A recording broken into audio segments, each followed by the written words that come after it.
Hello and welcome to episode 4 of the Hyrox Deep Dive series. Today we are onto the rower, so I'll be breaking down technique, how to train for it, and race strategy.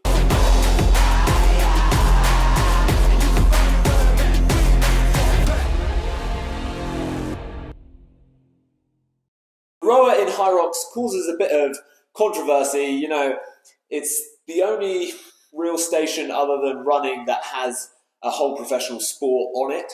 So on one hand, you have a rowing community that really cringes at the form of Hyrox athletes desperately yanking away at the handles, and they think, oh, if I could just get in there, I could do so much better.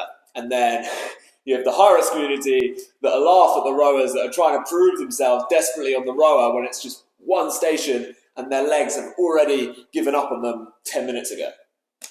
So there is a bit of debate on whether you should adapt what is considered ideal rowing form because of the stations before and after.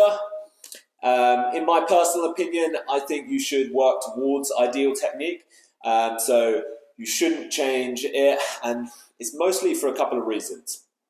It will mean that you have to strengthen other areas more. So your legs and your posterior chain, they will be fatigued by the time you get to the row, but it still allows for a higher ceiling of what you're potentially capable of, rather than trying to use a less efficient technique. It also avoids strains and overuse injuries when training, so when you're doing more volume. It's much better for your legs to become adapted to good form than to always try to use imperfect technique and overuse your arms. So with that being said, I will cover some of the basics on rowing form, but there are a ton of videos out there that get into more specifics on how to work on your technique, which I would definitely recommend. John from Row Along does a great job with his channel. There's also Dark Horse Rowing and the Concept 2 official videos. So I'm going to start by entering the rower because you can actually lose a lot of time here. So first of all, check your damper setting and make any adjustments that you want before you sit down, because it's harder to reach once you're strapped in. The feet adjustments, I wouldn't really mess around with unless you really have to. I just go butt on the seats first, both feet in, toes first, and then pull both the tabs and grab the handle at the same time. Then our first position is the catch position. So this is the first phase of the stroke. In this position, you want your arms straight and your shoulders in front of your hips. So you have your torso leaning forward, hinging from the hips, not the back, so you don't want to hunch over. You want your legs bent but not all the way in, so your butt isn't hitting your heels, or the seat isn't hitting the end of the rail. Think shins vertical, so it's more of like a deadlift position than a deep squat. The next phase is the drive phase, and for this you want to initiate the movement with your legs. So push your heels down into the machine like you're kicking it away, and then lean your shoulders back, opening up the hips, and only then should you start to bend the arms. So pulling the handle in towards your lower ribs or sternum, and that should take you to the finish position. So the finish position should look something like this: legs extended, upper body is leaning back, shoulders are relaxed, elbows are down, and your wrists are flat. The recovery phase is the way back. For this, you want to just reverse the drive phase. So you start by extending your arms, then leaning your torso forward, then bending your knees, and getting back into that catch position. You want to really relax with the recovery stroke. It is your chance to breathe, compose, and then drive again. 3 common mistakes when it comes to rowing: gripping the handles too tightly. This will cause unnecessary fatigue through your arms, and it keeps you tense and rigid. Pulling too early. Although you may think you can use your upper body to just muscle your way through it, and if you're strong enough, you probably can get away with it, but it's not going to be as efficient. So Bending the arms too early means you have to go up and over your knees, and that causes the chain to fly up and down. If you can hear the chain rattling around, it's a sign to fix your stroke. And the final mistake is breaking the stroke up. Now, I know we just kind of broke the stroke into lots of different phases, and it might be tricky to remember all of those points at once, but you want to practice flowing through each phase without pausing. So as soon as you reach the end of the stroke, you're retracting back smoothly. Think of it like a yo-yo, not stopping, not jerking at the handles. So that's the technique. Now, how do we train for it?